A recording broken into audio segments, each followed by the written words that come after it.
invitación. La verdad es que me siento muy honrado por la oportunidad de platicarles de esta área que para mí pues, es muy interesante, bueno, pues es a lo que me dedico. Quiero platicarles en una instancia que yo soy neurocirujano y bueno, pertenezco a un área de la neurocirugía que se llama funcional y estereotáctica, y bueno, se puede ampliar a radiocirugía, que también hacemos radiocirugía.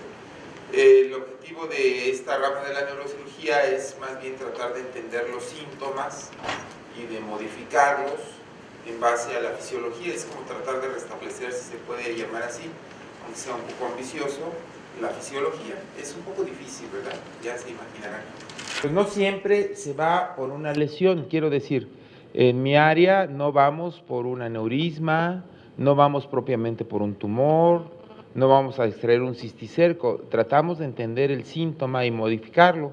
Entonces tiene varias áreas la neurocirugía funcional, trastornos del movimiento, obviamente la más común de las enfermedades de esta área es la enfermedad de Parkinson, la epilepsia, la espasticidad, trastornos psiquiátricos, que ya es la más reciente, y clínica del tratamiento quirúrgico del dolor neuropático. Realmente eso, o sea, a nosotros nos llegan casos que pues ya pasaron por las clínicas del dolor y que dicen, oye, pues la opción quirúrgica podría existir en este caso, y voy a tratar de hablarles un poquito de una de las áreas más recientes de la neurocirugía funcional, que es la estimulación cerebral para el tratamiento del dolor. Obviamente voy a tratar de ser, espero, explícito y no dormirlos, y cualquier cosa que tengan de duda, por favor, interrúmpanme en cualquier momento. Perdón, le voy a mover tantito, no vaya a ser que se la disculpen. Sí. ¿Es la mía? Gracias. Bien. Perfecto, excelente, gracias. Entonces, primero, como siempre, empezamos por una definición, ¿no? A los seres humanos nos gusta definir para poder pisar a un terreno firme, y entonces el dolor neuropático es el resultado de una lesión o enfermedad que afecta el sistema somatosensorial central o periférico y que se caracteriza por dolor crónico, continuo o paroxístico evocado y amplificado como respuesta a estímulos nocioceptivos o no. O sea, es difícil la definición del dolor neuropático. ¿El dolor realmente existe? ¿Qué preguntas es este cuate? ¿No? O sea, pues claro que existe, ¿no? Sí, pero ¿qué es el dolor? O sea, es simplemente recibir un estímulo que está amplificado en intensidad o en tiempo. Podría ser, eso es la sensibilidad, ¿sí me explico? O sea, yo tengo cualquier tipo de estímulos, ¿a qué me refiero? La luz, el calor, el sabor, el tacto, pero si yo aumento la intensidad, esto se vuelve dañino y se convierte en dolor. Cualquier sensibilidad se convierte en dolor, pero qué bueno que existe porque me avisa que algo está mal. El problema es que cuando ya no me avisa de nada, cuando ya ocasionó un cambio en mi sistema nervioso central o periférico, y cuando ya en sí ese aviso se convierte en una enfermedad. Entonces, regresando a la definición, para empezar, tiene implícita una lesión. O sea, quiere decir que de alguna manera hay una destrucción parcial o total de una estructura nerviosa central o periférica que amplifica y que entonces transforma esa sensibilidad en un síntoma crónico, obviamente, que ya no solamente es la sensibilidad del dolor, sino la percepción. ¿Por qué les pregunto si el dolor existe? Bueno, a lo mejor lo que para mí es un saborcito picante, para alguien es un dolor terrible, ¿no? O sea, ¿a qué me refiero con dolor? Yo lo percibo porque mi sociedad, porque mi cultura me enseñó a comer chile. Entonces, pues, a mí hasta si no me pongo un poco de picante, hasta ni siento bien, ¿no? O sea, échale salsita, ¿no? Y bueno, y entonces volvemos, entonces ya, no solamente la sensibilidad, sino cómo lo percibo de acuerdo a mi empate de memoria. O sea, recibo una sensación e inmediatamente la comparo con mis patrones de memoria. Digo, esto es sensibilidad, esto es dolor. A lo mejor de niño me machuqué un dedo y no me dolió tanto, pero mi mamá dijo, ay, ¿cómo te lastimaste, mijito? Ay, sí, me duele tanto, ¿no? ¿No es cierto que eso pasa? ¿No es cierto que diario nos confrontamos a lo que el paciente dice que es dolor y no es dolor? Bueno, vamos más allá. Y más allá de la percepción, está mi supraconsciente, que estábamos hablando de la conciencia, ¿no? Y bueno, y entonces, a lo mejor ni siquiera es la sensibilidad, ni siquiera es la percepción, es un malestar. Es algo que el día de Cocoyoc decían, es dolor del alma, ¿no? Es tristeza, es que no me siento bien. ¿Qué te pasa? Es que me dejó mi novia, me duele, se me murió mi hijo. Uy, eso ha de doler terrible, ¿no? Imagínense, ¿duele? Sí duele. Bueno, la siguiente, por favor. Ay, perdón, no, disculpa, perdón, la de atrás. Por estar de hablantín se me va. Entonces, incluye obviamente cosas que yo no les vengo a decir, ustedes se las saben, la puse ahí porque, bueno, pues tengo que decir. Lesiones focales o multifocales de nervio periférico. Esto quiere decir traumáticas, isquémicas, inflamatorias, ¿no es cierto? ¿Qué quiero decir? Si yo me lastimo por abulsión el plexo braquial o un nervio, y ese nervio parcialmente está mandando información, después ese dolor se vuelve dolor neuropático. Isquémica, obviamente, también inflamatoria, en una enfermedad artrítica inflamatoria puede haber dolor neuropático. Lesiones generalizadas del sistema nervioso periférico, una polineuropatía tóxica, metabólica, isquémica o inflamatoria. Uno de los casos que vamos a ver hoy, el de la señora Nelly, ¿verdad?, que tuvo un cáncer de mama, le quitaron la mama, le hicieron radioterapia a la zona, al lecho, irradiaron a tal grado que todos los nervios intercostales quedaron atrapados, irradiados. Era un dolor terrible. La doctora Araujo, bueno, tuvo que atenderla varios años por esa circunstancia. Las lesiones directas sobre el sistema nervioso central. Un infarto en el tálamo, que se llama síndrome de Dejerine-Roussy, ¿se acuerdan? En los núcleos talámicos específicos, produce un dolor neuropático de los más difíciles de controlar, porque la información que lleva ahí somatosensorial es mal interpretada, o sea, es una mala percepción, y aunque es un dolor, es una sensibilidad normal, el tálamo la percibe como diferente y la interpreta como dolor. Por supuesto, la esclerosis múltiple no se diga, en fin. Y finalmente, los síndromes dolorosos complejos regionales, que son el coco de todos, creo yo, porque son terribles, ¿no es cierto? En donde ya no solamente está implicada la percepción, sino que también existe un componente neurovegetativo del dolor, angustia que se representa también como taquicardia, sudoración, cambios tróficos, bueno, eso que ustedes conocen bien. Bien. La fisiopatología del dolor neuropático, en términos generales, es esto. Una de las cosas que más me gusta cuando tenemos que presentar una charla es que hay que estudiar, y me puse a estudiar. Entonces, cuando la doctora me dijo, oiga, pues ¿qué damos en enero? Oiga, pues lo mismo, porque no me va a dar tiempo de volver a estudiar. Y esto creo que valdría la pena. ¿Alguien ya estuvo en la de Cocoyoc? ¿No? Ah, bueno, ya te la tuviste que soplar de nuevo. Bueno, a ver si me sale mejor. El aumento de la nociocepción periférica es el primer paso del dolor neuropático. Quiere decir que lo que normalmente una fibra sensorial de cualquier tipo percibe como sensibilidad es transformada en dolor. O sea, hay nociocepción en lugar de esterocepción o interocepción, nociocepción. Segundo, la excitabilidad se vuelve anormal en las neuronas aferentes de las astas posteriores de la médula espinal. O sea, hay un cambio en la fisiología de cómo se está enviando la información hacia otros centros del sistema nervioso. Tercero, hay una facilitación nocioceptiva a nivel central. O sea, ya no solamente es que mi sensibilidad normal se está interpretando como dolor, sino que además dentro del sistema nervioso las vías que podrían inhibir el dolor se alteran y se convierte en nociocepción a nivel central. Entonces esto nos lleva ya a la definición de dolor neuropático. Hay una reorganización del sistema nervioso. Para definirlo de esta manera, dolor neuropático quiere decir que es un dolor ya no propiamente de la periferia, sino que es una alteración de la estructura y de la función del sistema nervioso, y el síntoma es una aferencia del mismo sistema nervioso que se interpreta como dolor. O sea, ya no es afuera, ya es el sistema nervioso. Se transformó, se reseteó la máquina, pero se reseteó mal. Y finalmente hay un mantenimiento o complicación simpática. Ese es el último, ¿sí? Bueno, esto también no tengo mucho que decirles. Es la exploración de los síntomas o signos del dolor neuropático, que bueno, pues está la hipoestesia, palihipoestesia, hipoalgesia, termohipoestesia, y todo esto tiene también su definición: reducción de la sensibilidad de estímulos no dolorosos, que se evalúa con toque de brocha, algodón o grasa, y la respuesta patológica esperada es una reducción de la percepción. Hay una palipoestesia, reducción de la sensibilidad a la vibración, exploración con diapasón, reducción de la percepción, hipoalgesia, reducción de la sensibilidad dolorosa, y exploración, qué curioso, ¿no? O sea, al mismo tiempo que hay dolor neuropático, pero el toque con pincho, hay una ligera disminución, hay un adormecimiento, porque está trastornada la función.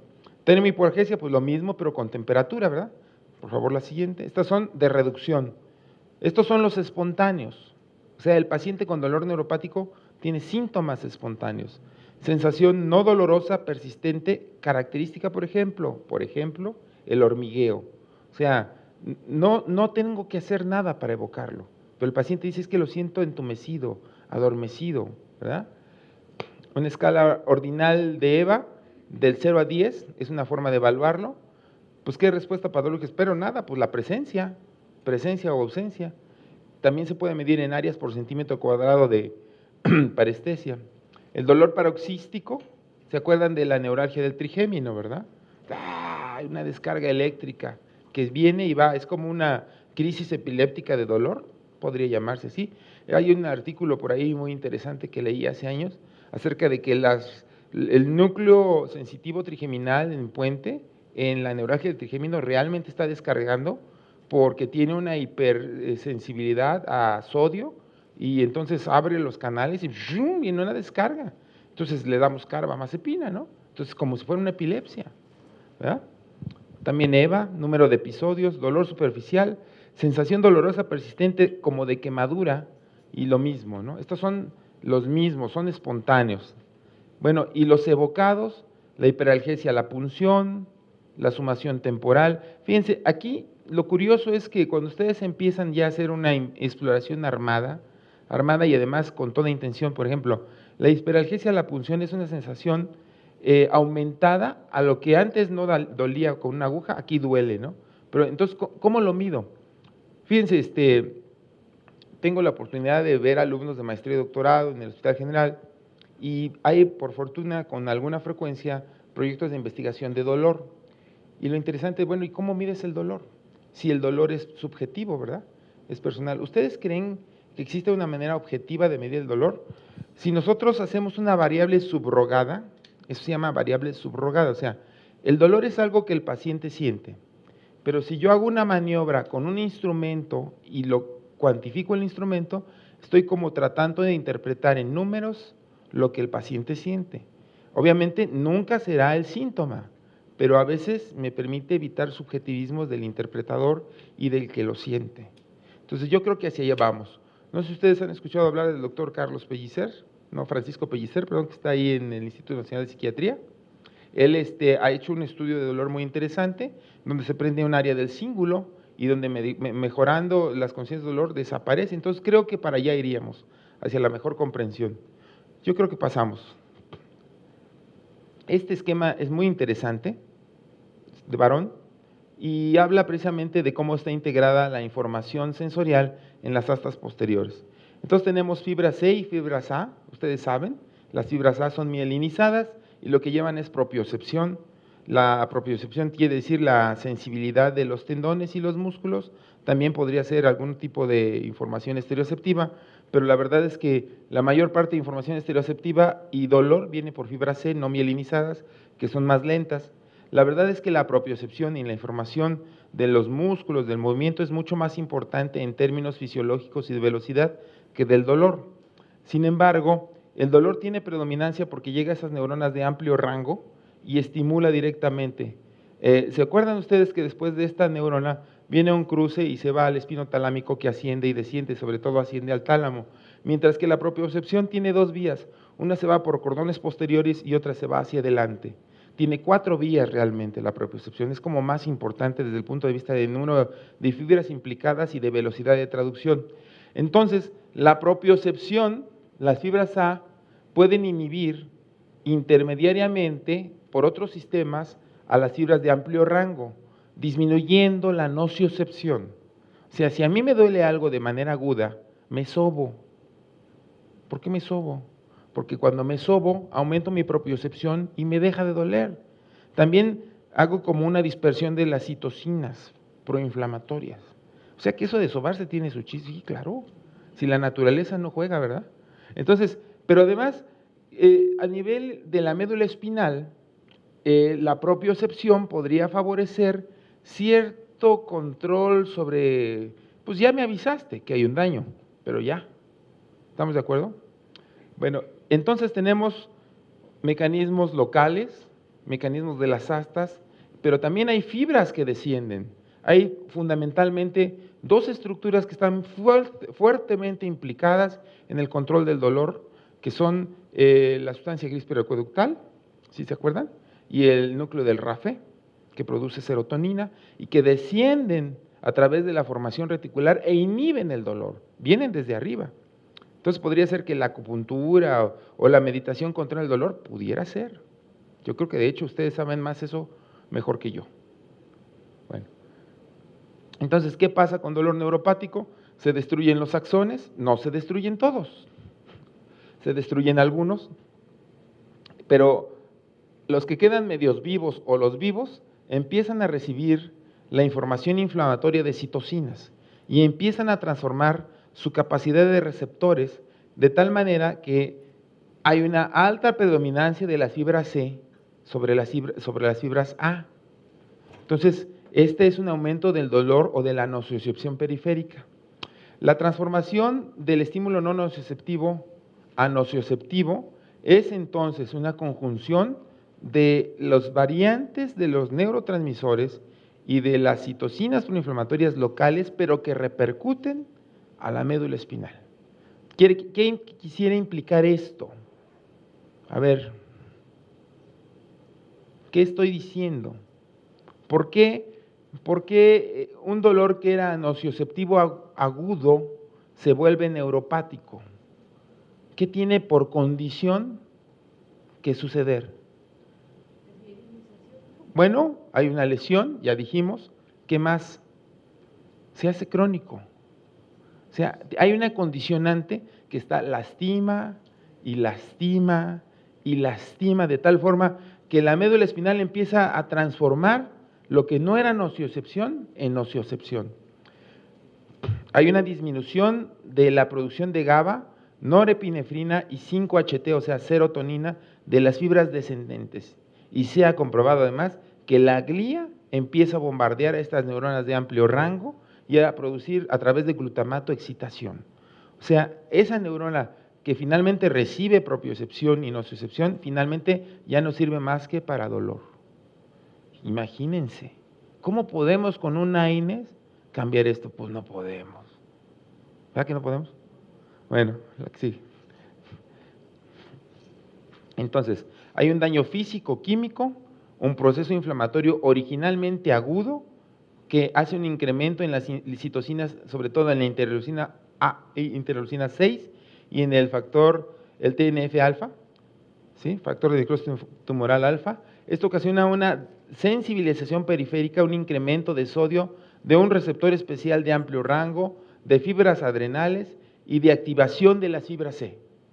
Esto ya es como más, un poquito teniendo más datos científicos, ¿verdad? Ahorita se los platiqué como de sencillito, pero realmente sí podemos nosotros influir y sí podemos saber qué mecanismos de la señalización celular están implicados en esto. Luego, esto ocasiona una sensibilización central por todo lo que les platiqué. ¿Cuál es? Predominio de las fibras del dolor sobre las fibras mielinizadas. Transformación de estímulos generales a nocioceptivos. Incremento del glutamato y NMDA y disminución de GABA, noradrenalina y serotonina, que son los inhibitorios. Mantenimiento de la inflamación. Sí, tiene que seguir habiendo el momento. Entonces, fíjense, un proceso inflamatorio crónico y una transformación de la fisiología a fisiopatología dolorosa, de aferentación e hiperexcitabilidad central. Imagínense entonces que está bombardeando todo el tiempo información dolorosa. Entonces, ¿y lo demás? ¿A dónde va la información de la médula espinal? ¿Dónde es la plataforma de llegada que conocemos todos? El tálamo. Entonces, el tálamo recibe esto en el ventral lateral, pero si ustedes recuerdan bien, hacia la cara interna del tálamo están los núcleos inespecíficos del tálamo que aparentemente dicen, no, pues no tienen función, tienen mucha función. Tienen función del estado de alerta y de ese estado como de intuición. Las mujeres tienen un sexto sentido y los hombres no. Sí, sí lo tenemos, lo que pasa es que no le hacemos caso. Nosotros somos más sintéticos, al punto. Y las mujeres van a los detalles. ¿No es cierto? Me dice mi esposa, ¿qué te hice en mi vida? Tú sabrás. Ay, pues eso me aterra. Tú sabrás, pues, ¿qué sé? Pues no sé, yo soy el mismo de siempre. Un detalle. ¿No es cierto? Bueno, pues eso es. Entonces, a lo mejor, aunque se siente por las fibras no mielinizadas, por las fibras hacia el sistema talámico en específico, es molesto. Es molesto. ¿Sí? ¿Sí? ¿Cómo? ¿Por qué no? ¿Por qué no una sensibilidad? Sí, ¿no? En mujeres, ¿no? Y además en angustia y en depresión. ¿No estaríamos hablando de un dolor más bien perceptivo, emotivo? Pues nada que le hagamos afuera va a servir. Sí, es interesante, ¿no?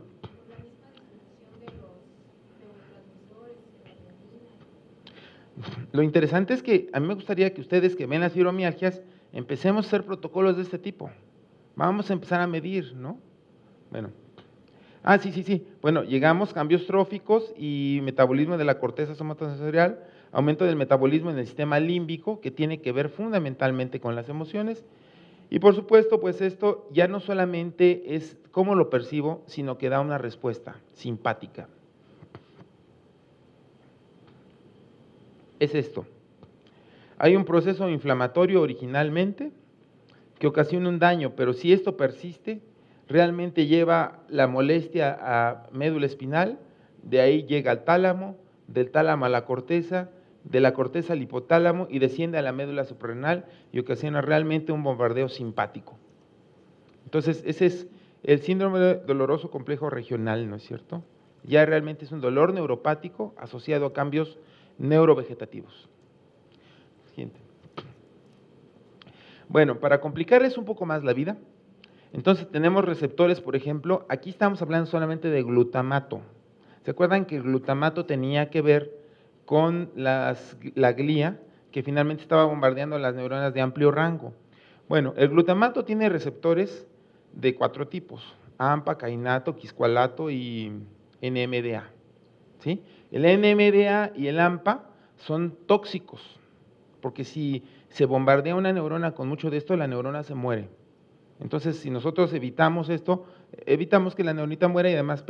Pero bueno, también tiene autorreceptores. Y tiene otras neuronitas que actúan sobre esta que favorece, o la glía que favorece la liberación de glutamato, que son como reguladoras. O actúa sobre otras que actúan regulando la fibra final. O tiene la glía misma. O sea, es bastante compleja la señalización celular a nivel del orden neuropático.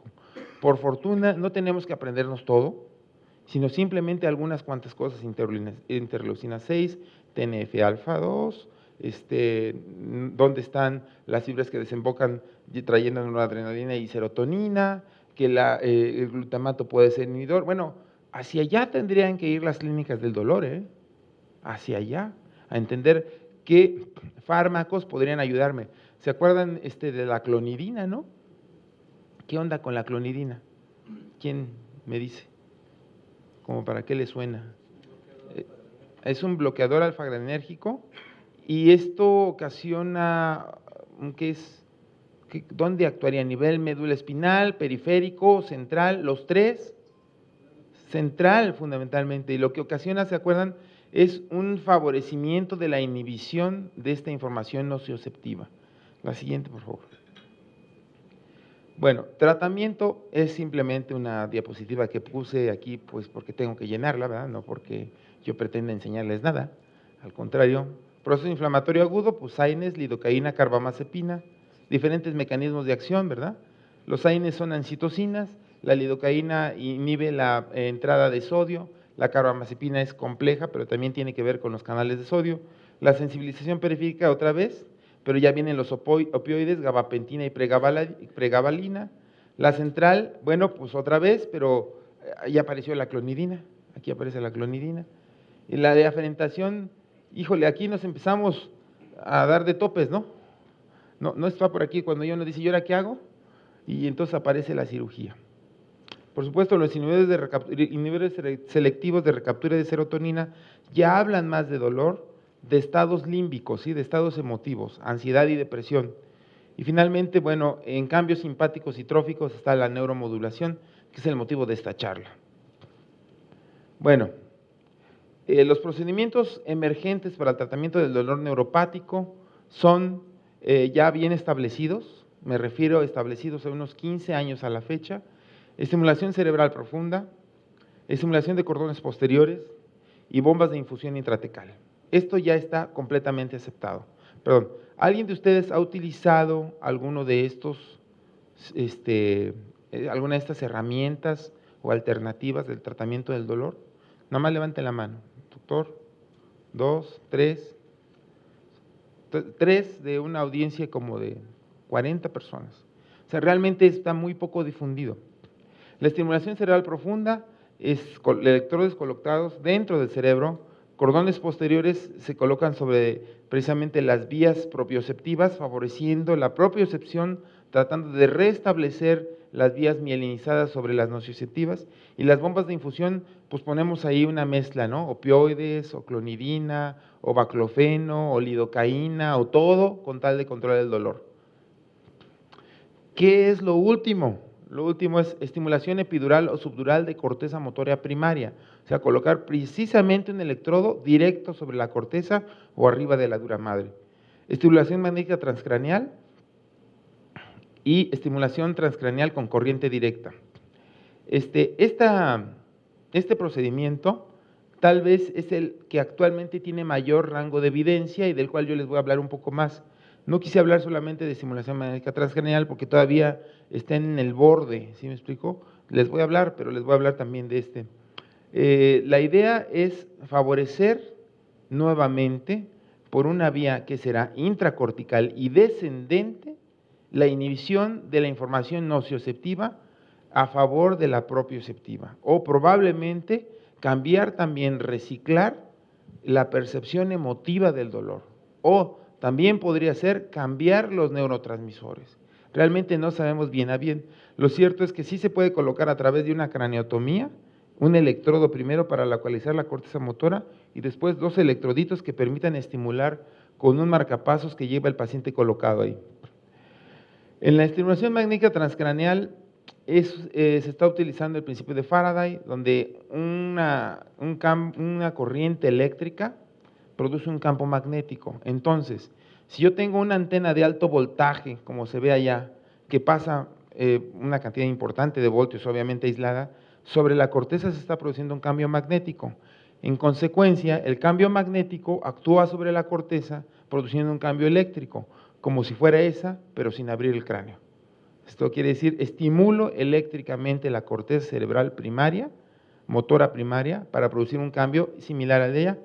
Obviamente, cada vez tenemos equipos más potentes, mejor diseñados, y estamos ahora con 3 proyectos de investigación tratando de ver por qué funcionan.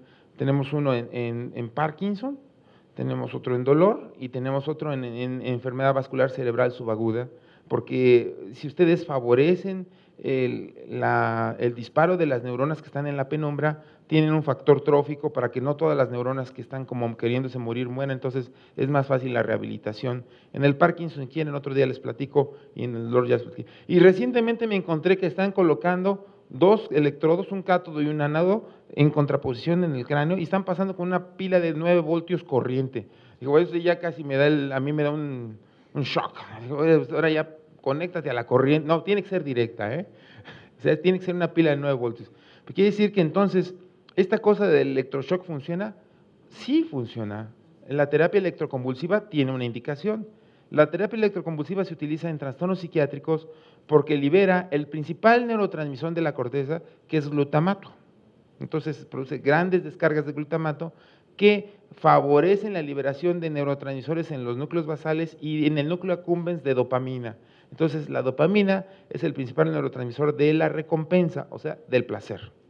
Entonces, inhiben un poquito el dolor porque pues, el paciente se siente mejor. Si el dolor era más bien límbico o emotivo, hacemos el switchaje, ¿no?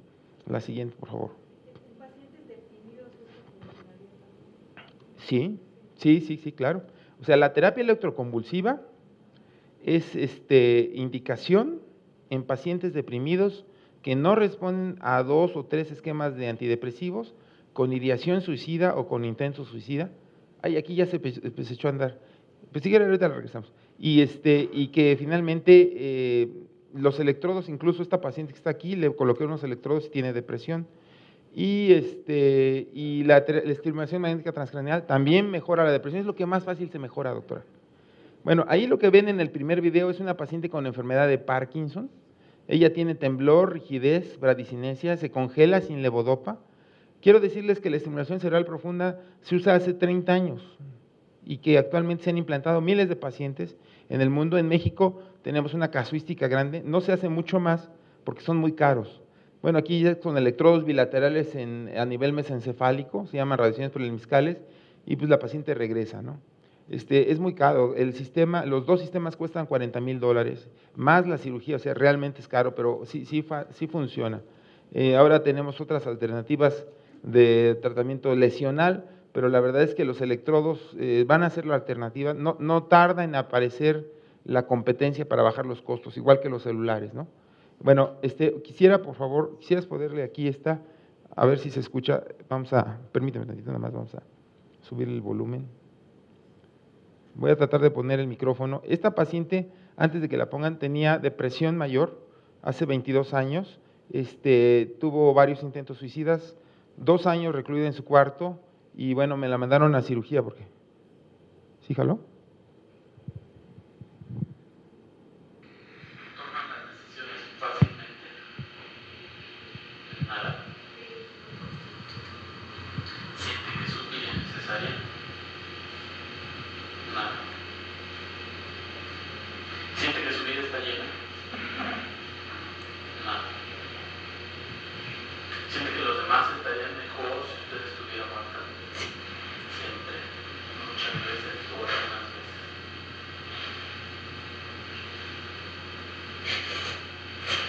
Siempre. Sigue disfrutando con lo que hace. Nada. Pues dan ganas de llorar, ¿no? Eso es lo que todavía no puedo muy bien, pero como que ya estoy… Empezando. ¿Cómo podemos contestar algunas veces? Algunas veces. Ok. Siente que es útil y necesaria. Siempre, muchas veces. Muchas veces. Muchas veces. Siente que su vida está llena. Siempre, muchas veces. Siempre es más alto que muchas veces. Siente que los demás estarían mejor si usted estuviera muerta. No creo. Nada. Nada. Sigue disfrutando con lo que hace. Ahorita con lo que estoy haciendo, sí. Entonces, siempre, muchas veces o algunas veces. Muchas veces. Muchas veces, ok. Bueno, es una paciente con depresión. ¿Por qué se las traje? Pues porque es un tipo de dolor, ¿no es cierto? Entonces, si coloco unos electrodos en el pedúnculo talámico inferior que va del tálamo hacia la corteza orbitofrontal que está acá abajo del frontal, y esta señora que tenía 20 años con depresión y al día siguiente está así, pues ni yo me la creo, ¿no? Pero se le quitó y también los antidepresivos. Ahora no me han llegado más pacientes con depresión porque los psiquiatras no me los han mandado, yo no soy psiquiatra, pero sí he implantado 7 pacientes con trastorno obsesivo compulsivo y van bastante bien. También hemos operado pacientes agresivos. O sea, quiere decir que el electrodo intracerebral podría funcionar y tenemos siempre que meter electrodos. No, podría ser por afuera también. La siguiente, por favor. Bueno, ¿cuál sería el mecanismo de acción de esto? Inhibición o disrupción de los estímulos talamocorticales. Podría ser una. Fíjense, Ahora, no necesitamos saber exactamente si la neurona nocioceptiva de la médula espinal tiene estos receptores. Sí lo necesitamos saber, pero no es tan importante como saber su conectoma. O sea, el conectoma significa esta se conecta con esta y con esta, o hace estos relevos. Pero no solamente esos, ¿cuántos miles o millones de neuronas están involucrados de tal manera? Fíjense, les voy a hacer una pregunta que me hizo un físico. Si la estimulación magnética transcraneal utiliza el principio de Faraday y entonces tienes una bobina que produce un campo magnético que atraviesa la piel, el cráneo y la corteza para producir un cambio eléctrico, ¿cuál es la otra bobina que transduce el campo magnético a corriente eléctrica? O sea, la neurona sí, pero dice, pero yo soy físico, o sea, no te entiendo, o sea, esto es bobina, campo magnético, bobina. ¿El cerebro es una bobina? Bueno, a lo mejor los conectomas son bobinas. Y a lo mejor lo que tendríamos que entender es cuántos miles o millones de axones están conectándose, de qué manera para poder influirlo. Y lo que tendríamos en un dolor neuropático es un conectoma anormal. Entonces está interesante porque además cada vez vamos a tratar de entender mejor, pero si pudimos cambiar la depresión, yo creo que sí podemos cambiar el dolor neuropático, nada más que tenemos que entenderlo. Excitación de vías descendentes o límbicas. Si estimula la corteza, cuando libero glutamato, también libero noradrenalina que viaja hasta la médula espinal. Fíjense, ahorita les voy a presentar la serie de pacientes que operamos con dolor neuropático y estimulación de corteza y mejoraba sobre todo el síndrome doloroso complejo regional. Y finalmente, un decremento del estado depresivo ansioso. Sí, o sea, a lo mejor no quito tanto el dolor nociceptivo, pero a lo mejor el estado de ánimo y la cosa cambia, ¿no es cierto? Ya la ve diferente. ¿Se acuerdan de la cingulotomía que a veces nos mandan? ¿Por qué se hace cingulotomía en pacientes terminales con cáncer? Dice, me duele, pero ya no me importa. O sea, ya la parte emotiva, sí, la ciencia. Bueno, tenemos cosas que todavía no entendemos. ¿A qué me refiero? Pues los parámetros de estimulación. Somos incipientes, es algo que viene en el futuro, ¿sí me explico? El futuro que ya está aquí. Eso quiere decir, si ya tengo estimulación cerebral profunda, entonces, y estoy utilizando de 2 a 3 voltios de estimulación para dolor, entonces, ¿cómo lo traduzco a estimulación magnética transcraneal? ¿Cómo sé el voltaje que le estoy pasando? Todavía no lo sé. Lo que sí sé es que cuando pongo a un paciente a estimular con estas antenas, entonces lo que mando primero es un pulso único para medir el umbral de disparo de la neurona contralateral. ¿Sí me explico?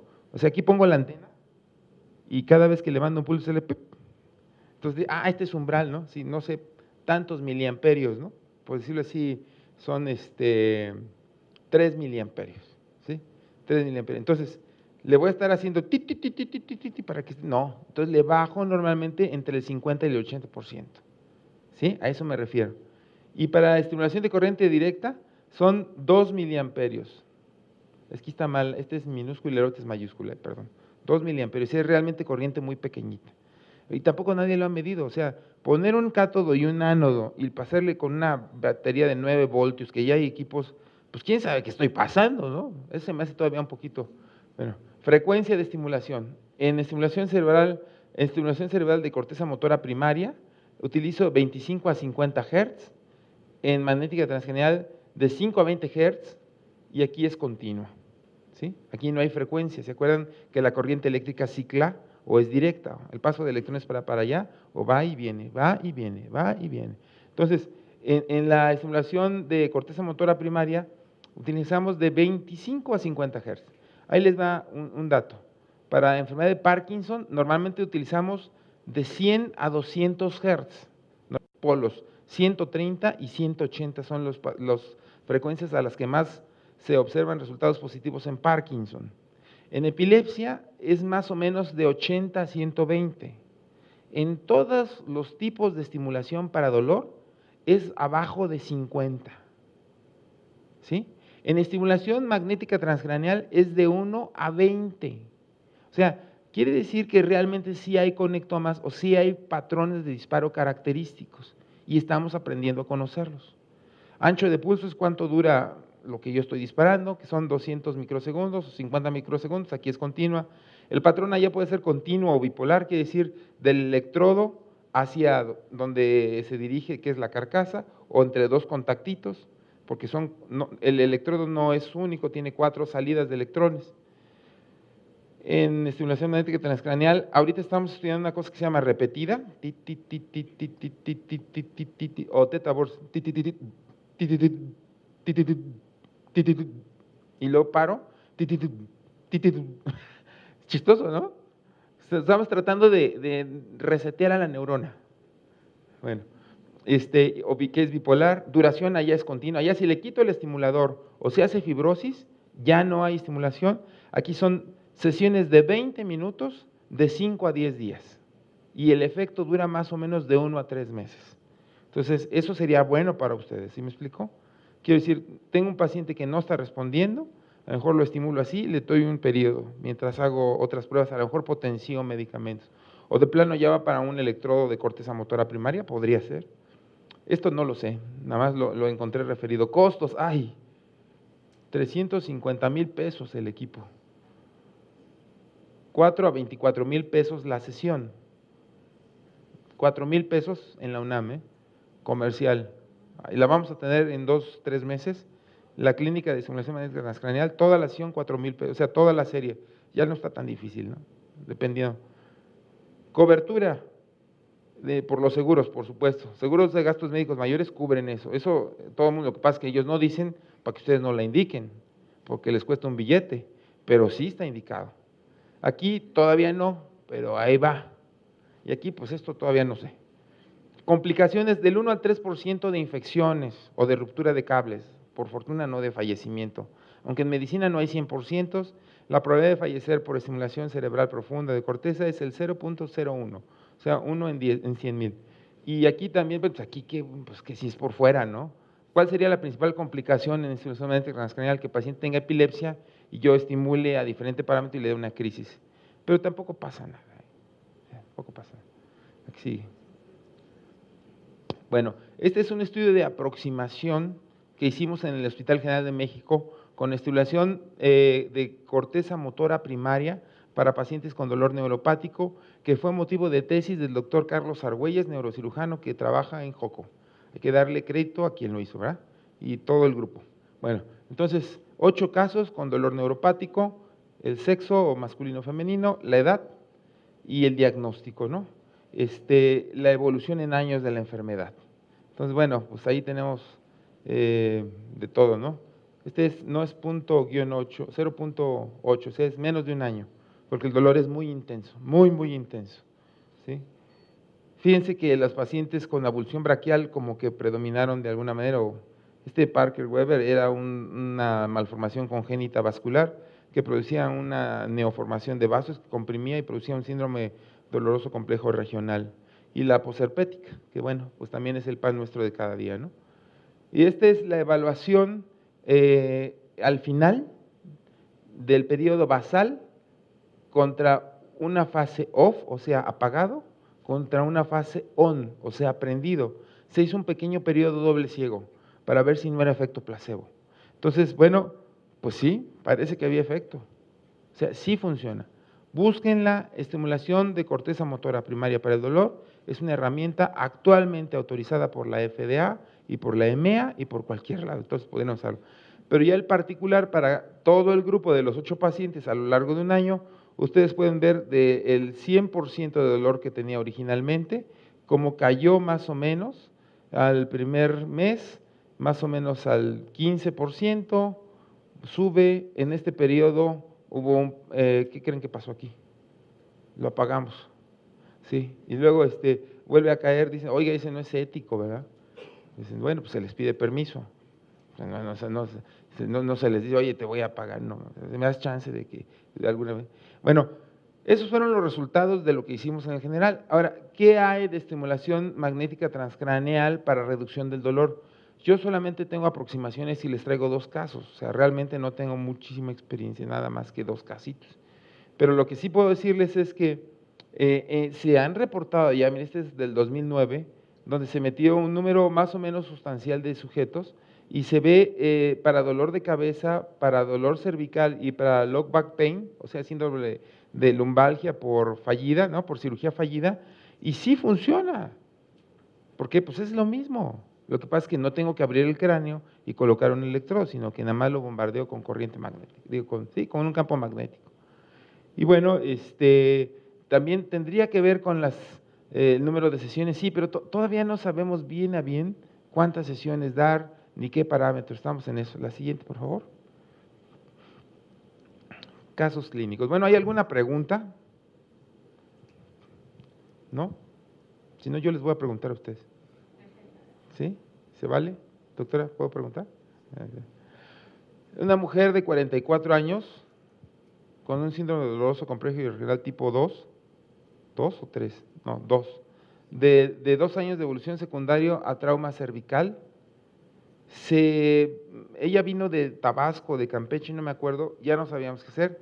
Dijimos, seguramente va para un electrodo en corteza, pero el esposo nos decía, oiga, pues es mucho dinero, ¿qué si va a jalar eso?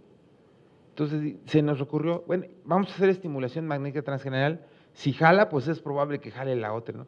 Entonces, pues sí, digo, uno va ahí como tanteando, ¿no? Entonces hicimos la estimulación repetida al 80%, 10 Hz, 20 minutos por 7 días, y la EVA de 8 a 9, con pregabalina, carbamazepina, bajó de 4 a 5 puntos.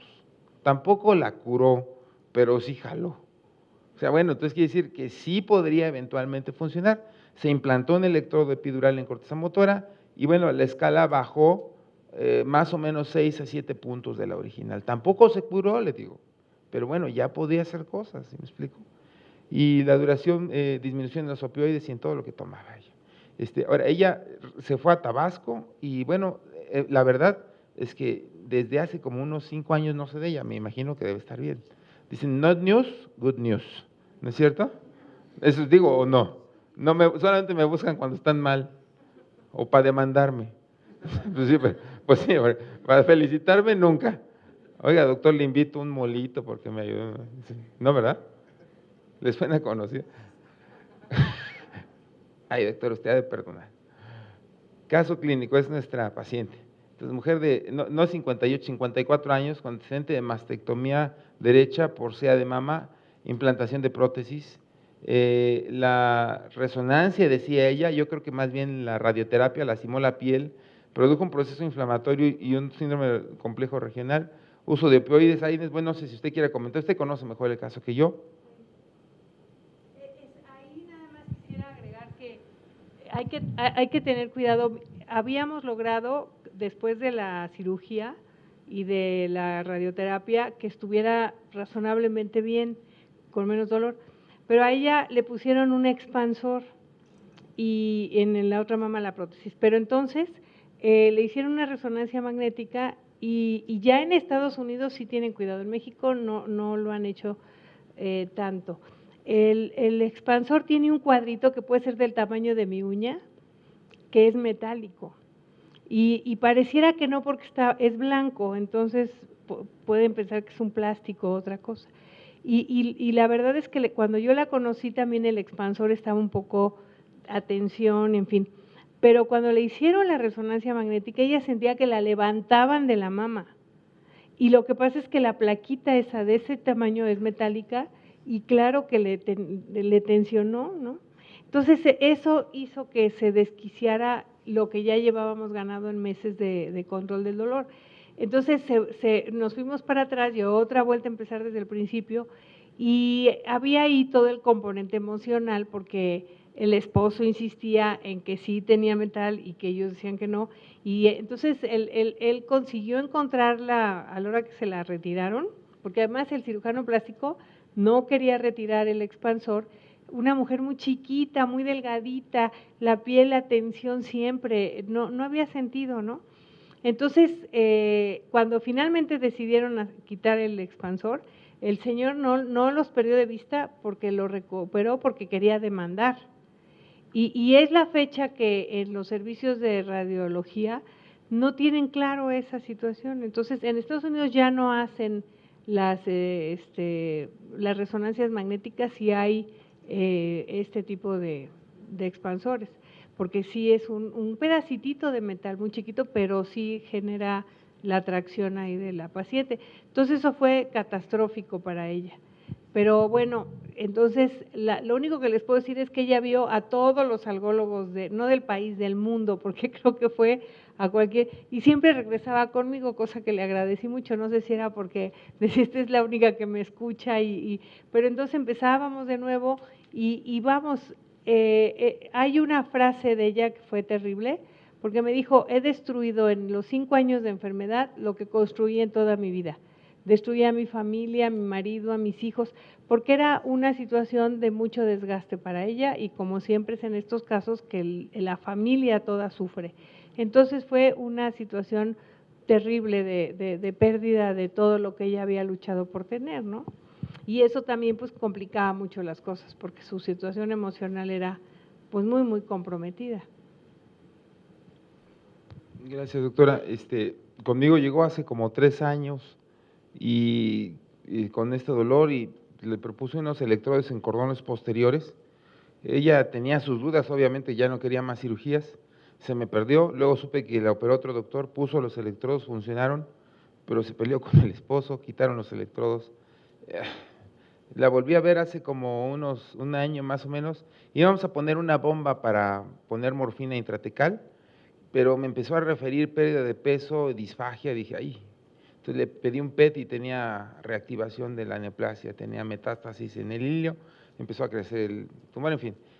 O sea, se me había escapado para cirugía realmente, porque tampoco voy a poner una bomba que cuesta un dineral en una sobrevida corta, ¿no? Entonces empezamos a manejar cosas, ya no hallábamos qué hacer y le di estimulación magnética transcraneal 5 días y bueno, me dice el esposo, pues ¿qué le hizo? Pues porque ya no tiene dolor. Entonces sí funcionó un tiempo. Entonces ella regresó a quimioterapia, la quimioterapia la volvió a batir, regresó el dolor y falleció ayer. Y pues la verdad es que uno quisiera a veces ser más, pero sí, pues tenía 5 metástasis cerebrales, en vértebras, en hígado.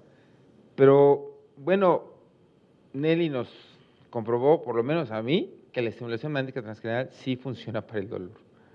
Entonces, yo ahora, nada más que le voy a decir a la doctora Araujo, listo doctora, mande los pacientes a la clínica de estimulación magnética transcranial de la UNAM, que está ahí en el general. Hay otra en el inglés, pero esa no, la del general. Además, ellos cobran… No, mire, no, bueno, sí, no por lo que cobran, de veras, los que van a llegar aquí a la UNAM van a estar mejor y vamos a estar nosotros que les vamos a dar un especial… Ay, sí, este es un comercial. Bueno, esto es una propuesta, o sea, la propuesta es la siguiente, bueno, casi prácticamente concluido la charla y lo que les quería decir, espero si quieren dar un comentario o hacer alguna pregunta, espero contestar. Estamos haciendo algunos estudios, efecto de la estimulación magnética transcraneal sobre la dosis de levodopa en pacientes con enfermedad de Parkinson Hoehn-Yahr 3. Es un proyecto de investigación que estamos en colaboración con el doctor René Drucker, y la idea, y ya hicimos un piloto de 5 pacientes, donde sí baja la dosis de levodopa después de estimular. ¿Por qué? Porque favorece el glutamato, que es lo que bombardea los núcleos basales. Ensayo clínico aleatorizado cegado del efecto de la estimulación magnética transcranial repetida de alta frecuencia en pacientes con infarto cerebral. Es subagudo, no es crónico. Este es el proyecto de tesis de una alumna mía que se llama Ingrid Salomé Morales Sánchez, es rehabilitadora. Entonces ella somete al azar a pacientes a estimulación de la corteza motora primaria versus un sham, o sea, una simulación que es la corteza occipital, y a los dos les hace rehabilitación y está midiendo en cuál de ellos van a recuperar más rápido del infarto. También se supone que hay algo al respecto. Y finalmente, ensayo clínico aleatorizado y cegado del efecto de la estimulación magnética transcranial repetida en el tratamiento del dolor neuropático. Este es de ustedes. A ver quién dice yo. Y pues ahí los espero. Ya dijo yo allá. Creo que es la última, ¿no? Conclusiones, sí, termina uno con conclusiones, ¿verdad? La estimulación de la corteza motora es una alternativa terapéutica, sí, no solamente de la corteza motora, también cerebral profunda, también de cordones posteriores y también las bombas. Su eficacia debe ser probada por medio de ensayos clínicos, todavía no sabemos, o sea, vamos a ver, qué tanto y en qué caso, en quién, cuándo, dónde. El mecanismo de acción aún no es bien conocido, pero ahí vamos. Los efectos colaterales son poco trascendentes y poco frecuentes. El costo es un factor determinante. Eso, bueno, ¿qué les digo, no? Pues que no es factor determinante. Pienso que la estimulación magnética transcranial le va a ganar a la estimulación cerebral profunda o de corteza motora, no solamente por el costo, sino porque no tengo que abrir el cráneo. Y si eventualmente puedo hacer una reconstitución de la neurofisiología, pues sería una alternativa. Finalmente, la principal indicación es el dolor neuropático refractario. Ya, creo que ahora sí es la última. Bueno, pues, preguntas, comentarios. Sí.